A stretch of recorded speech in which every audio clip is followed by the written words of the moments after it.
Bob Villain, you seem to have invented yourself as some kind of tough guy, some kind of soldier of some description.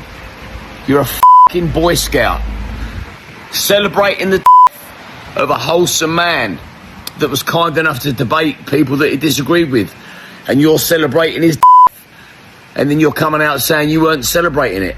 You called the man a piece of shit.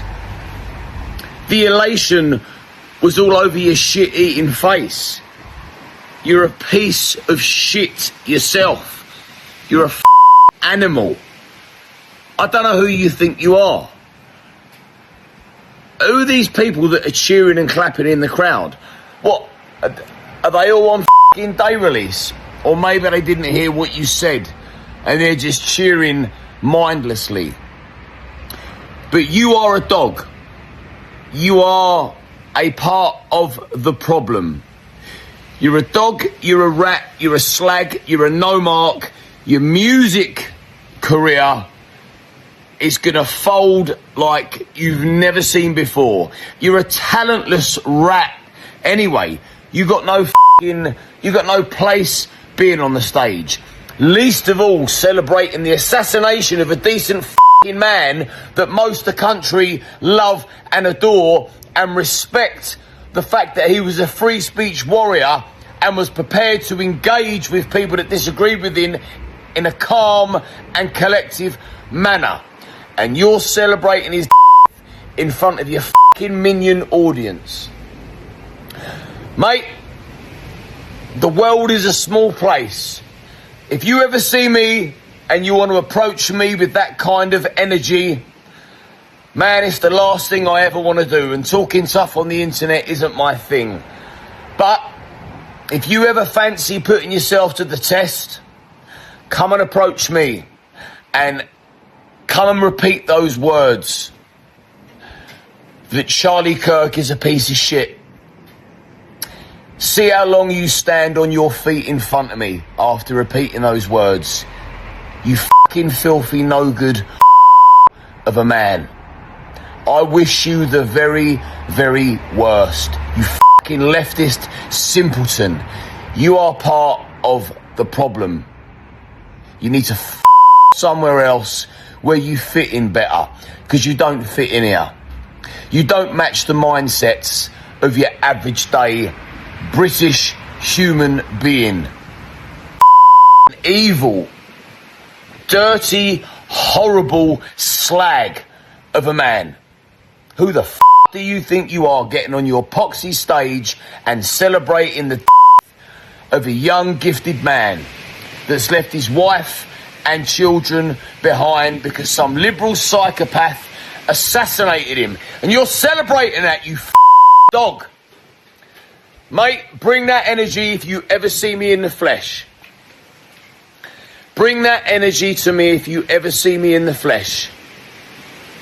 And I'll leave you very, very comfortable, toes up on the deck, looking at your eyelids. You're a piece of shit and a disgrace. I hope your whole world crumbles around you. You scrawny little turd. You insignificant mongrel.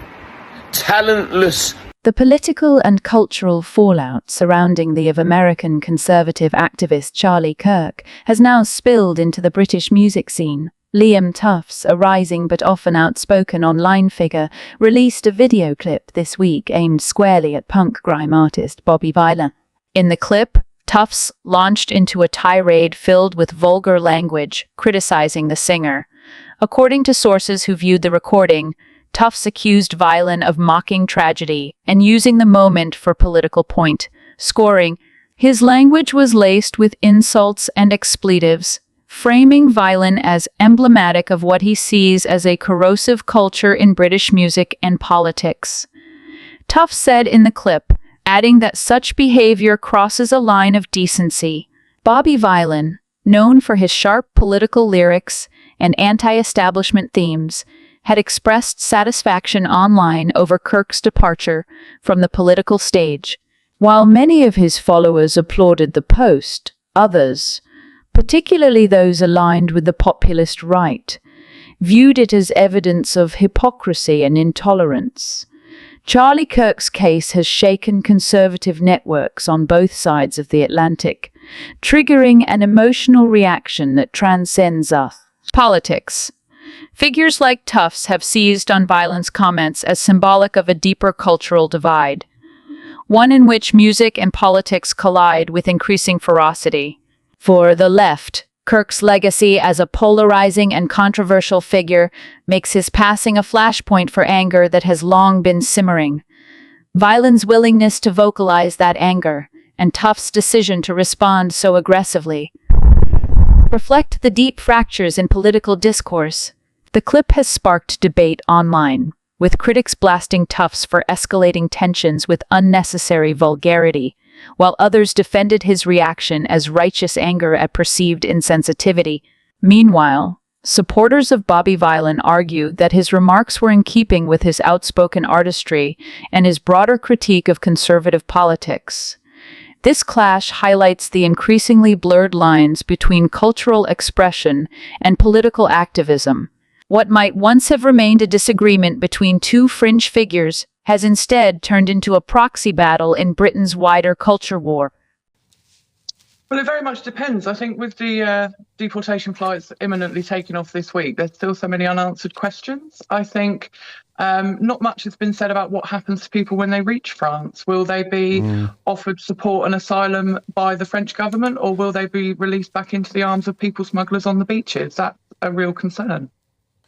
I think you're absolutely right. I think you're exactly right. I don't think any of us know where these people go. And I think there's been a huge amount of resistance from other European Union member states. For example, if somebody came into the Schengen area via Greece, via Turkey, does it make them their problem? We don't know anything about the people we're receiving back in return for these people. So Kay Marsh, I absolutely agree with you. We just don't know the detail. No, absolutely. And regarding people arriving here in return, I believe that they are going to be offered 3 months to stay. As we know, that isn't long enough to process an asylum claim. You know, claims are taking over 6 months at best at the moment. Is there something in place? You know, are they just going to be dropped into the black hole that is the asylum system in this country? Too many unanswered questions at the moment, considering we are, you know, at midnight, we're sending people in the next few days. It's not right.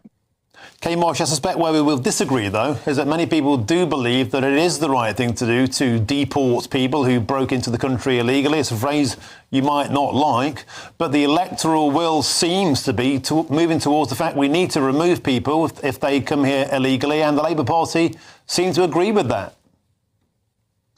I think I'd like to look at it more as potentially a new safe and legal route to bring people here safely and legally. Let's focus on that part. Whether or not it will be that in practice, we just have no idea at the moment. I think Labour are taking an approach of let's just get it started and hope for the best, which, you know, these are human beings and you can't really take that approach when you're dealing with lives. Kay Marsh, Sir Keir Starmer repeatedly slammed the Rwanda project as a gimmick. Do you think that this plan by the Labour Party is also a gimmick? Well, I hope not. But again, just too little information at the moment. You know, this deal in itself, it includes quite a large sum of money being paid to France, which of course we've already done. My question remains, what happens to people when they get there? Are they just going to be released back onto the beaches into the arms of people smugglers?